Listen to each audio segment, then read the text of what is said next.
안녕하십니까, 이진우입니다. 다음 달부터 자동차를 살 때 붙는 세금 중에 개별 소비세의 세율이 오릅니다. 그동안 개별 소비세를 계속 낮춰가면서 그 기한도 계속 연장해 왔었는데 그걸 이달 말로 일단 종료하는 겁니다. 스마트폰으로 여기저기 손품을 팔면 조금 더 싼 이자의 대출로 갈아탈 수 있는 대환대출 서비스가 얼마 전에 시작됐는데요. 이 대출 갈아타기를 하면 신용 점수가 떨어진다는 불만이 나오고 있습니다. 왜 이런 일이 벌어지는 건지도 좀 들여다보겠습니다. 요즘 일본 증시가 잘 오르고 있죠. 그러다 보니 우리나라 개인 투자자들도 일본에 투자하는 경우가 많아지고 있는데 우리나라 개인 투자자들이 어떤 종목들을 사고 있는지 봤더니 일본 주식이 아니라 20년 이상의 초장기 미국 국채에 투자하는 상품을 투자하고 있었습니다. 이건 싼 엔화로 미국의 장기 채권을 사서 수익을 내겠다는 좀 복잡한 투자 전략이 담겨 있는 건데 어떤 내용인지 그리고 과연 성공하고 있을지 이 얘기도 좀 자세히 들어보겠습니다. 6월 9일 금요일 손에 잡히는 경제 바로 시작합니다. 없던 힘도 생겨나는 즐거운 금요일 아침. 오늘은 행복자산관리연구소 김현우 소장, 손에 잡히는 경제 박세훈 작가, 그리고 언더스탠딩의 안승찬 기자, 이렇게 세 분과 함께합니다. 어서 오십시오. 네, 안녕하세요. 자, 박 작가님. 네. 저희가 어제 이 시간에 네. 자동차세에 붙는 개별 소비세, 네. 이거 이달 말까지는 깎아주고 있는데 네. 다음 달에도 계속 깎아줄지 안 깎아줄지 네. 왜 아직도 안 정하고 있냐. 깎아줘도 되고 안 깎아줘도 되는데 네. 그거 빨리 결정해야 사람들이 차를 언제 뭐 출고 받을지, 이게 뭐 네. 소비자가 결정할 수 있는 것까지는 아닙니다만 그래도 그걸 좀 한두 푼 관계되는 것도 아니라서 그렇죠. 그 말씀을 드렸는데 저희가 그 말씀 드리고 나서 한 30분 만에 정부가 발표를 했다고. 물론 저희 방송 듣고 발표한 건 아닐 거고 아닐 겁니다. 저희가 조금 좀 참았으면 되는 걸. 그렇죠. 어제 아침 방송 끝나고 나서 오전에 발표가 바로 나왔는데 아마도 결정은 이미 해뒀고 발표만 어제 한 걸 겁니다. 예. 하루만 기다렸으면 되는데 괜히 저희가 왜 빨리 결정 안 하냐고 서둘러 비판을 했는데 네. 자동차에 붙는 개별 소비세는 원래 세율이 5%거든요. 네. 근데 그동안 3.5%로 인하했다가 다음 달 1일부터는 다시 원래대로 5% 세율로 걷기로 한 겁니다. 근데 일각에서는 세율을 다시 올리지 않을 거다. 이번에도 네. 연장을 할 거다. 이런 전망들을 했었거든요. 예. 왜냐하면 지난 2018년 이후로 5년간 개별 소비세를 5%다 받은 게 사실 몇 달 안 됩니다. 경기가 안 좋다, 소비를 촉진시킬 필요가 있다. 이렇게 할 때마다 정부가 이 자동차 개별 소비세 인하 카드부터 꺼내들었기 때문인데요. 네. 심지어 1.5%만 받은 적도 있었고요. 근데 이날을 6개월이나 1년에 한 번씩 연장 또 연장하면서 애초 세율이 5%였다라는 게 가물가물해질 정도로 지금의 세율 3.5%가 원래 세율인 것처럼 굳어져 있었고 네. 또 하반기에 경기 침체가 될 거라고 국내의 기관들이 전망을 하고 있으니 과연 정부가 개별 소비세를 올려서 예전처럼 5%를 받겠느냐 이런 생각들을 했던 거죠. 그러니 결국 또 연장하지 않을까 이런 추측이 나왔던 건데 네. 세율을 다시 올리기로 한 이유에 대해서 기재부는 자동차 산업이 좀 다시 살아나고 있고 소비 여건도 개선되고 있으니 개별 소비세를 다시 원래대로 걷는 거다 이렇게 설명을 하긴 했습니다만 지난 4월까지 들어온 세수가 1년 전하고 비교해 봤을 때 34조 원 정도 덜 거치고 있거든요. 네. 그러니까 세수 펑크 상황이 심각해지니까 개별 소비세를 다시 올린 걸로 보는 그런 시각도 있습니다.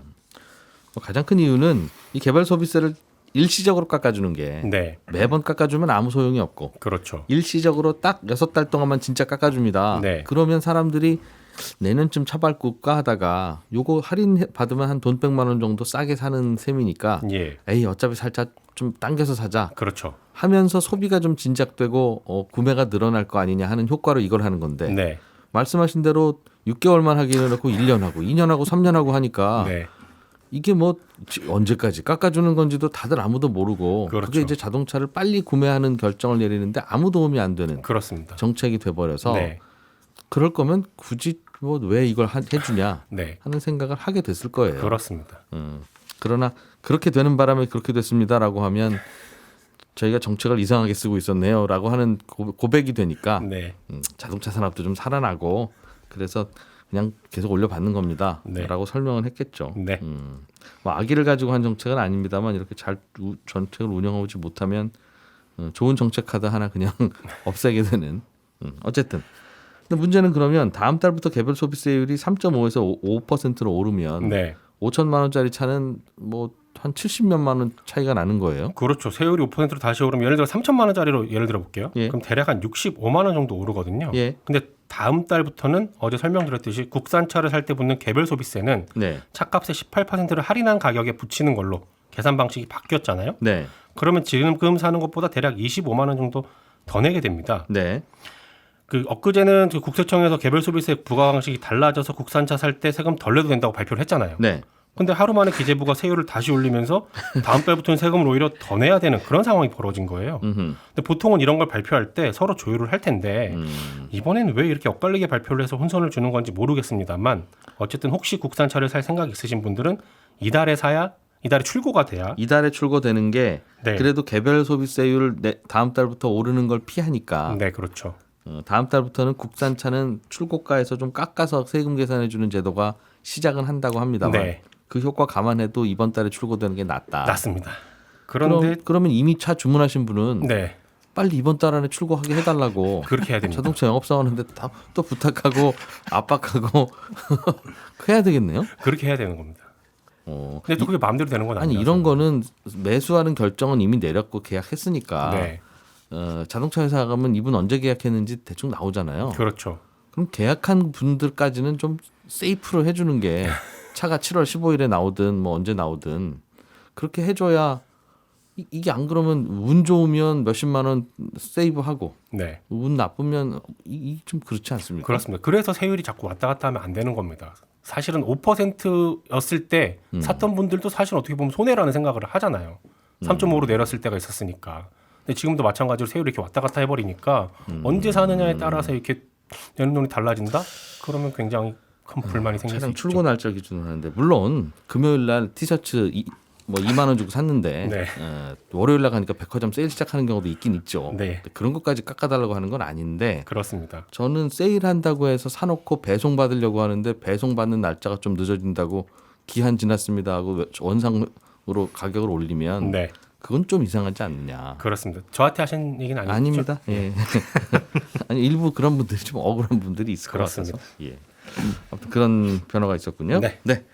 김현우 소장님. 네. 대환대출 플랫폼이라고 네. 아직까지는 신용대출만 검색해 줍니다만 올해 연말께부터는 주택담보대출도 네. 그냥 웹사이트 하나에 가면 다 갈아타게 할 수 있도록 그렇습니다. 어디가 얼마가 싼지를 다 보여주는 네. 그걸 한다고 해서 일단은 신용대출 갈아타실 분들은 이것저것 좀 보고 있을 텐데 네. 이거 대출 갈아타기를 하면 신용점수가 떨어집니까? 네. 그런 부작용이 있다네요. 그렇습니다. 이 원래는 이 신용 점수에 전혀 영향 없다라고 설명을 했는데 실제로 갈아탔더니 신용 점수가 떨어졌다는 불만들이 나와서 왜 그러냐 봤더니 일단 신용 점수를 매기는 신용평가 회사의 시스템이 완벽히 갖춰지지 못했기 때문에 일어나는 현상입니다. 그러니까 신용 점수 같은 경우에는 뭐 연체를 하거나 아니면 대출이 늘어나거나 아니면 뭐 1금융권 대출을 2금융권 대출로 갈아타면 점수가 떨어질 수 있는데 새로운 대출을 받아서 심지어 낮은 금리로 갈아타는 경우에는 사실은 부채 규모가 전혀 달라지지 않았기 때문에 안 떨어져야지 정상이지만 실제로는 이렇게 신용 점수가 떨어지는 현상이 발생하고 있는 거죠. 예. 이런 일이 왜 벌어지냐? 이 신용평가 회사의 시스템이 이게 대환 대출인지 아니면 추가 대출인지 현재는 구분을 잘 못하기 때문입니다. 현재는 대환 대출을 하게 되면 금융회사들로부터 개별적으로 이건 대환 대출입니다라는 정보를 따로 개별적으로 제공받아가지고 신용 점수에 반영하고 있어요. 그러다 보니까 금융회사에서 이 정보가 늦게 넘어오면 일단은 신용 점수가 떨어지고 그 대출 규모가 늘어난 걸로 반영이 되는 거죠. 예.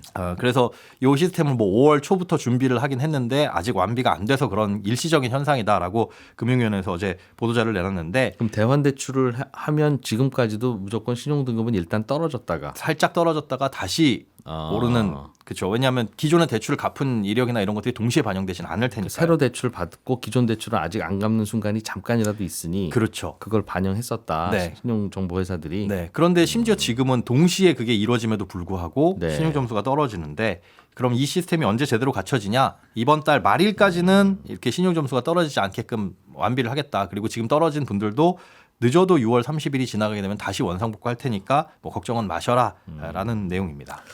알겠습니다. 다른 소식 하나 더 보죠. 네. 집주인이 세입자의 전세 보증금을 돌려줄 목적으로 대출을 받는 네. 받아야 될 경우가 있어요. 예를 그렇죠. 들면 전세 2억에 받았는데 나가신다고 해서 주변 시세 알아보니 전세 1억으로 내려가 있으면 네. 집주인이 어딘가에서 1억을 구해야 되는데 빌려와야죠. 그 집 담보로 빌리는 수밖에 없는 경우가 많죠. 네.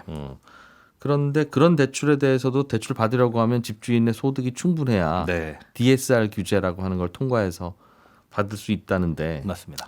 세입자 돌려줄 돈이라고 하면 그냥 빌려줍시다. 네. 그거 집주인 소득 없는 분들도 꽤 있을 텐데 네. 그런 논의가 진행되고 있나 봐요. 네, 늦어도 논의가 뭐 긍정적으로 7월부터는 하겠다라는 식으로 지금 검토를 하고 있는데요. 이게 말씀하신 대로 전세값도 떨어진 데다가 특히 이제 전세 사기가 주로 일어났던 빌라나 오피스텔에서는 다음 전세 세입자를 구하기가 더 어려워졌습니다. 네. 그러니까 인식도 안 좋아졌지만 보증보험 가입이 어려워졌기 때문이 더 큰 이유인데 세입자들 입장에서 사실은 전세에 들어갔다가 보증금 떼일 걱정에서 벗어나기 위한 가장 좋은 안전장치가 이 전세보증보험이잖아요. 집주인이 무슨 문제가 생기더라도 어쨌든 보증금은 무조건 받을 수 있는 거니까. 네. 그래서 보증보험을 가입할 수 있는 집들 위주로 먼저 알아보고 계약을 하는데 이 보험 가입 기준이 기존보다 많이 까다로워졌습니다.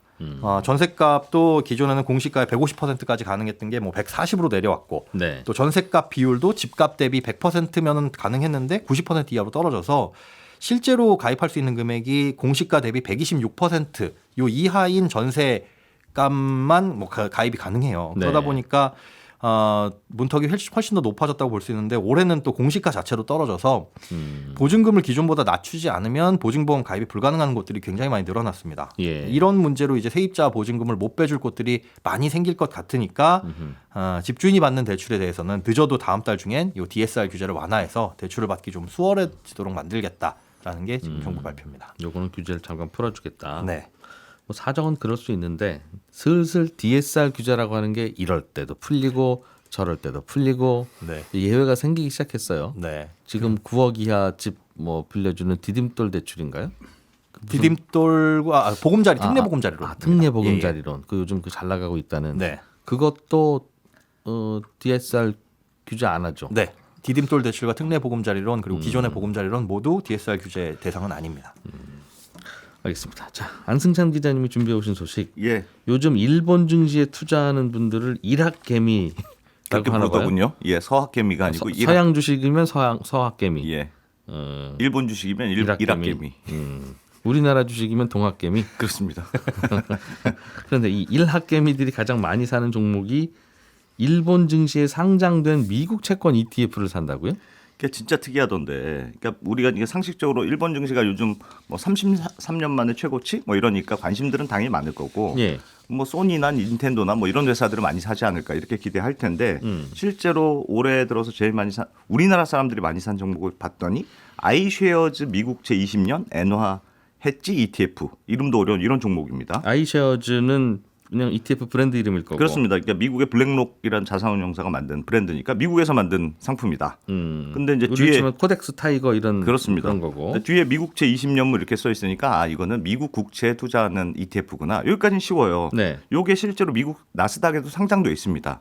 그런데 한국 사람들이 샀다는 거는 뭐냐면 요 상품을 일본 증시에 상장시켜 놓고 요거 사실은 미국 국채에 투자하고 싶은 일본 사람들이 있을 거 아니겠습니까? 네. 그 사람들을 위해서 일본 증시에 상장된 미국 국채 ETF인데 요걸 굳이 우리나라 일학개미들이 일본 증시로 찾아가서 이걸 산다고요?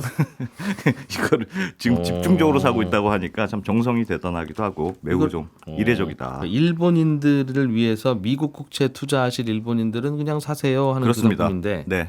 마치 우리가 미국 여행 가려고 하는데 일본 여행사의 미국 여행 상품을 굳이 가서 신청하고 그렇습니다. 있는 그런 느낌인 거네요. 네.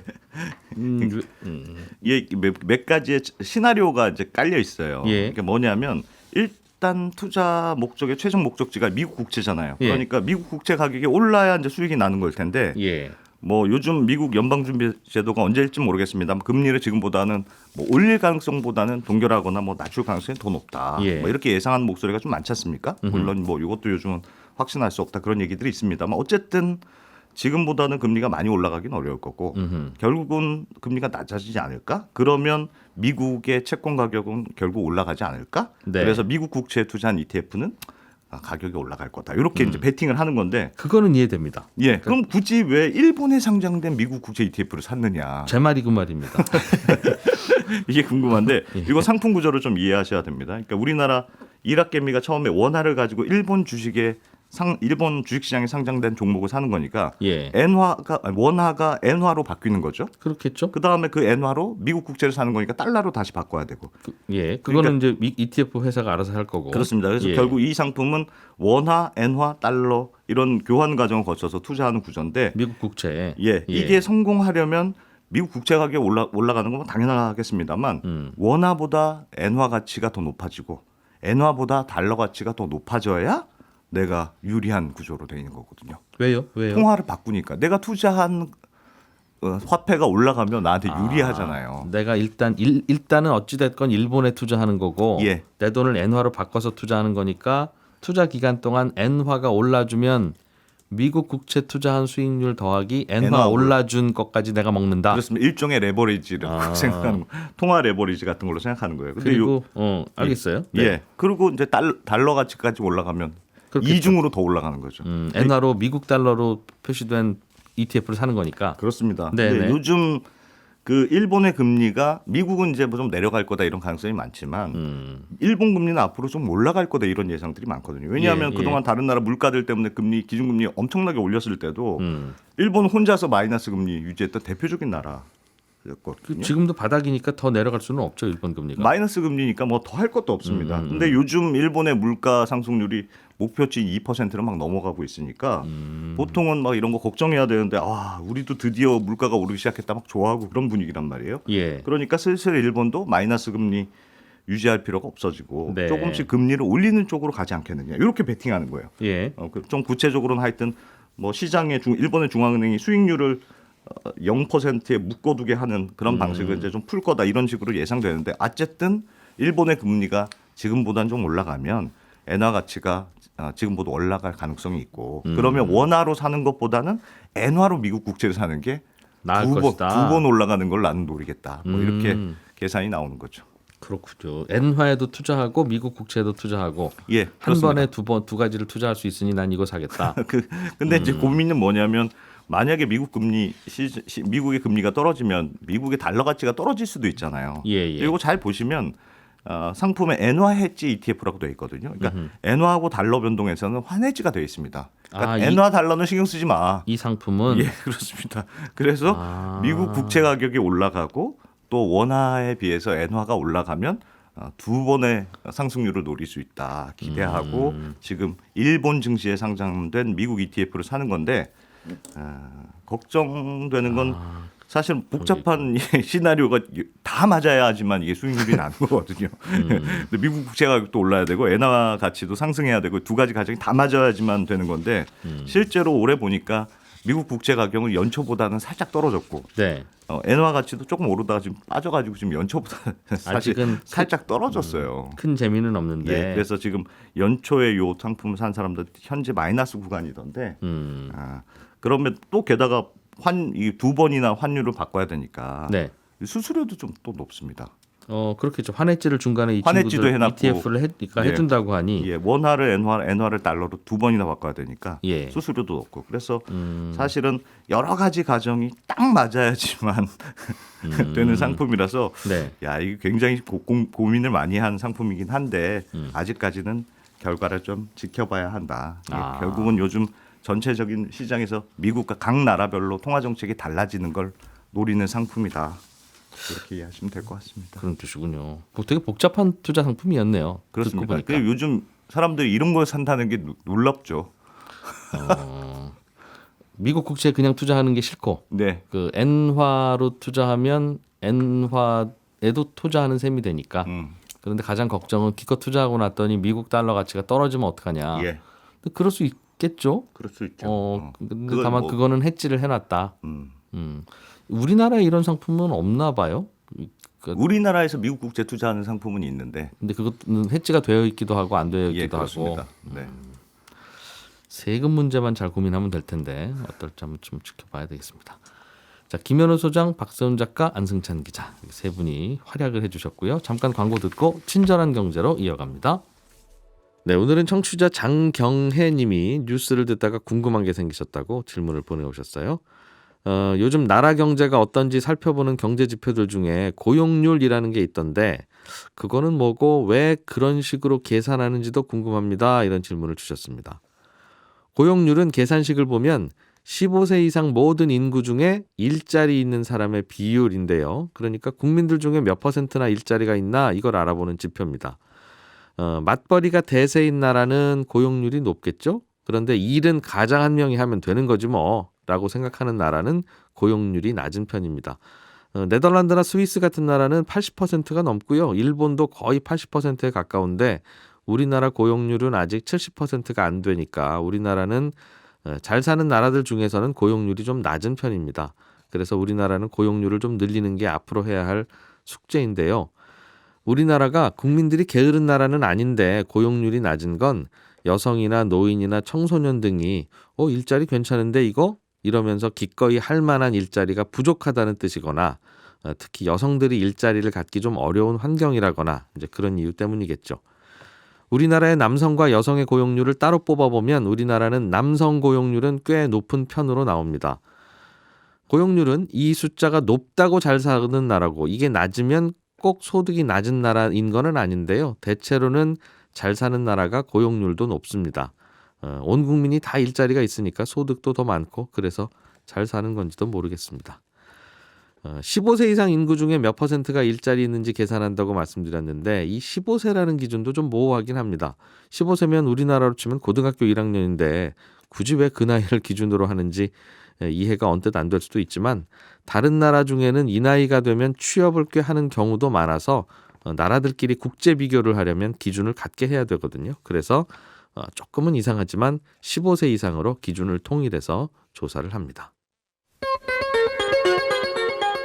저희 손에 잡히는 경제 홈페이지에 오시면 친절한 경제에 대한 자세한 안내가 있으니까 참고해 주십시오. 평소에 궁금한 게 있었는데 아무리 찾아도 답이 안 나오더라 하는 게 있으면 편하게 질문 남겨주시면 좋겠습니다. 지금까지 이진우였고요. 저는 다음 주 월요일 아침 8시 30분에 다시 오겠습니다. 함께해 주신 여러분 고맙습니다.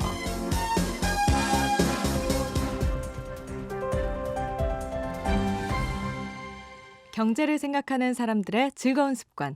이진우의 손에 잡히는 경제.